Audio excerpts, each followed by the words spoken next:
7 জানুয়ারি 2026 তারিখে বাংলাদেশ সেনাবাহিনী, পুলিশ এবং স্থানীয় অসামরিক প্রশাসনের সমন্বয়ে রায়পুরা চরাঞ্চলে একটি ডমিনেশন পেট্রোল পরিচালনা করা হয়।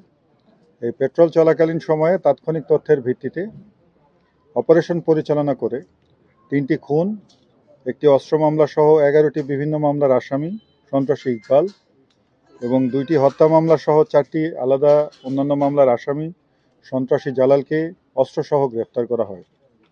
আমি এখন আপনাদের সামনে এই অভিযানের বিস্তারিত তুলে ধরব।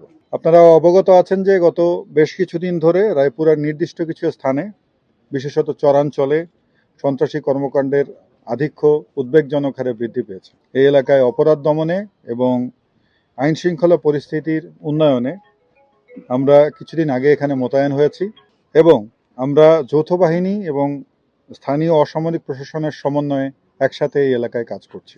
এরই ধারাবাহিকতায় গত 7 জানুয়ারি 2026 তারিখে বাংলাদেশ সেনাবাহিনীর 9 পদাতিক ডিভিশনের অধীনস্থ রায়পুরা আর্মি ক্যাম্প এর নেতৃত্বে স্থানীয় উপজেলা নির্বাহী অফিসার জনাব মোহাম্মদ মাসুদ রানা এবং সহকারী পুলিশ সুপার জনাব বায়েজিদের অধীনস্থ পুলিশ দলের সমন্বয়ে একটি বড় ডমিনেশন পেট্রোল রায়পুরা চরাঞ্চলে আমরা পরিচালনা করি।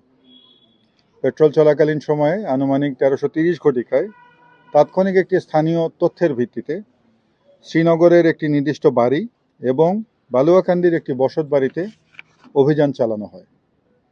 এ সময়ে সন্ত্রাসী ইকবাল, যার বিরুদ্ধে 3টি খুন, একটি অস্ত্র মামলা সহ সর্বমোট 11টি মামলা এবং সন্ত্রাসী জালাল, যার বিরুদ্ধে 2টি খুন সহ 4টি মামলা রয়েছে, এদেরকে ঘটনাস্থল থেকে তাৎক্ষণিকভাবে গ্রেফতার করা হয়।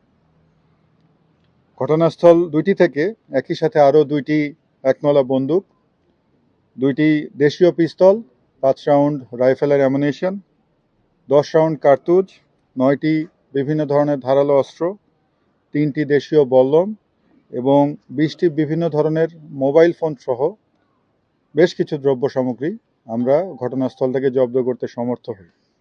পরবর্তীতে গ্রেপ্তারকৃত সন্ত্রাসী ইকবাল এবং জালালকে আমরা রায়পুরা থানায় পরবর্তী বিচারিক কার্যক্রমের জন্য সোপর্দ করি।